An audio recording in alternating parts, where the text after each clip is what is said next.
बिस्मिल्लाहिर्रहमानिर्रहीम।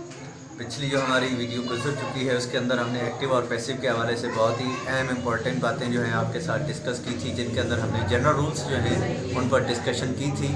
तो ये वीडियो उसी पिछली जो वीडियो हमारी प्रीवियस वीडियो उसका लिंक है।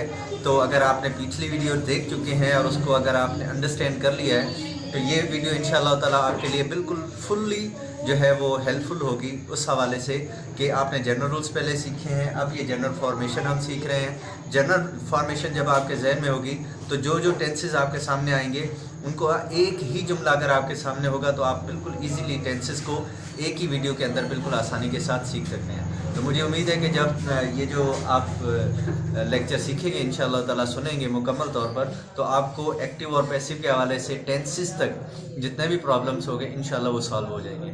तो शुरू करते हैं। जनरल फॉर्मेशन के हवाले से बात करें तो जनरल फॉर्मेशन टेंसेस के हवाले से, अब प्रेजेंट टेंस है, पास्ट टेंस है और इसके साथ हमारे पास फ्यूचर टेंस है। ये तीन टेंसेस हैं। इन तीनों टेंसेस की जो जनरल फॉर्मेशन है वो ये है। अब सेंटेंसेस के हवाले से हमारे पास जो टेंसेस को हम सेंटेंसेस के अंदर चेंज कर रहे होते हैं तो हमारे पास असर्टिव सेंटेंस आता है, इंटेरोगेटिव यानी सवालिया जुमला हमारे पास आता है और इसके साथ इनकारी जुमला। ये तीन ऐसे जुमले हैं जो टेंसेस के हवाले से हमारे पास आते हैं। और इनकी पैसिव कैसे होगी या इनकी पैसिव के अंदर भी थोड़ा सा एक मसला आ जाता है जिसको आज हम डिस्कस करेंगे। तो ये जनरल फॉर्मेशन है, इसको आप नोट कर लेंगे। इसके अंदर अब ये पैसिव की सिर्फ फॉर्मेशन है, इसके अंदर सबसे पहले सब्जेक्ट, और ये सब्जेक्ट मैं पहले भी आपसे डिस्कस कर चुका था कि एक्टिव वॉइस का जो ऑब्जेक्ट होगा वो पैसिव वॉइस का सब्जेक्ट है। तो यहाँ पर मैंने इसको मेंशन भी किया है कि subject is basically the object of active. उसके साथ हेल्पिंग वर्ब है। वर्ब, ये वर्ब लिखने का मकसद ये है कि हमें पता है, वही नो डैट कि वर्ब जो है वो ओनली थर्ड फॉर्म यूज होती है उसकी।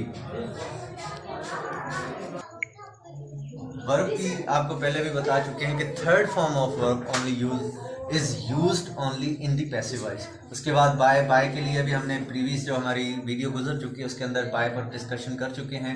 लास्ट में ऑब्जेक्ट होता है और ये ऑब्जेक्ट जो है वो सब्जेक्ट ऑफ एक्टिव है। तो ये असर्टिव के हमारे पास फॉर्मेशन आ गई। उसके बाद जब आप इंटेरोगेटिव को उठाते हैं तो इंटेरोगेटिव के हमारे पास ये फॉर्मेशन है कि उसके अंदर हेल्पिंग वर्ब जो है वो पहले आ जाता है। उसके बाद सब्जेक्ट है और वर्ब बाय ऑब्जेक्ट। और जब हम नेगेटिव की बात करते हैं तो नेगेटिव के अंदर हेल्पिंग वर्ब के बाद हमारे पास नॉट आ जाता है। तो ये हमारे पास एक जनरल फॉर्मेशन आ गई जिसके तहत हम जितने भी हमारे जुमले होंगे उनको चेंज करेंगे।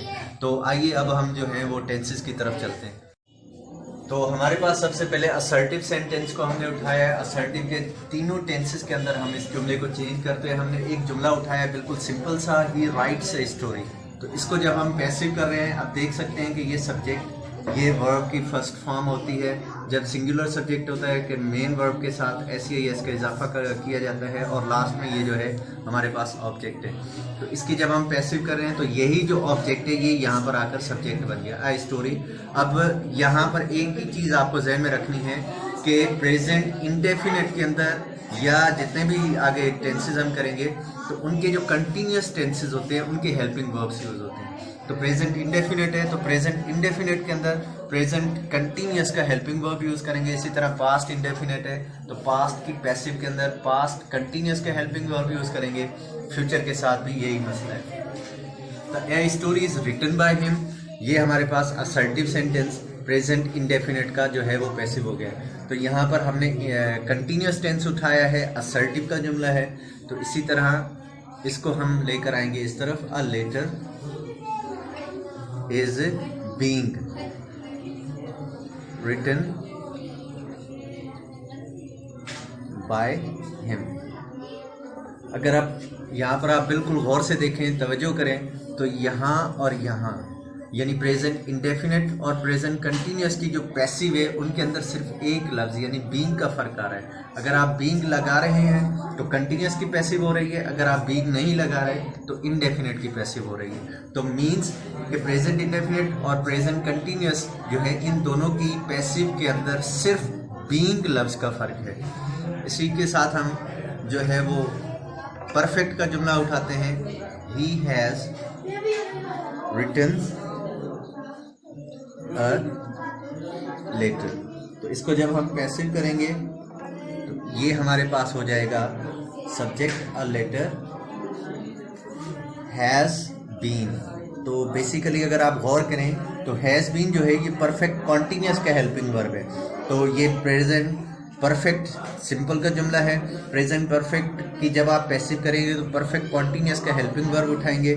थर्ड फॉर्म वही है, written by him.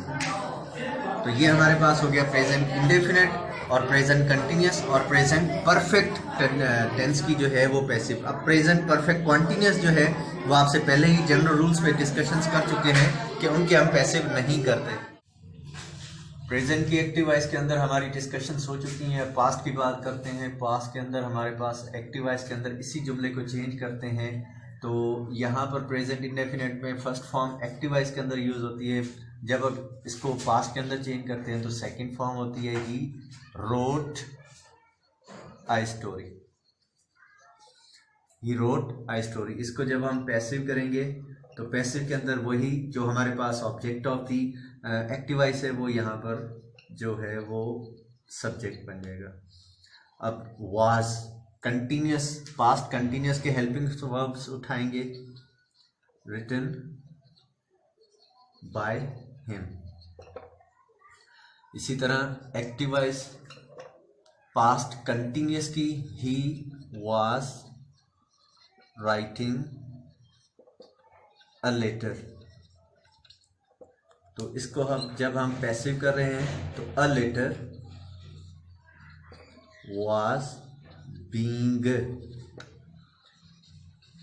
Written by him. Active voice past perfect की तो he had written a letter. तो इसकी जब हम पैसिव करेंगे तो a letter had been written by him. ये हो गया हमारे पास पास्ट इंडेफिनिट और पास्ट कंटिन्यूस और पास्ट परफेक्ट की पैसिव वॉइस। अब जैसा कि आपके साथ पहले भी जनरल रूल्स के अंदर डिस्कशंस हो चुकी हैं कि परफेक्ट कॉन्टिन्यूस जितने भी टेंसेस हैं उनकी पैसिव हम नहीं करते और जनरली वो होती भी नहीं है।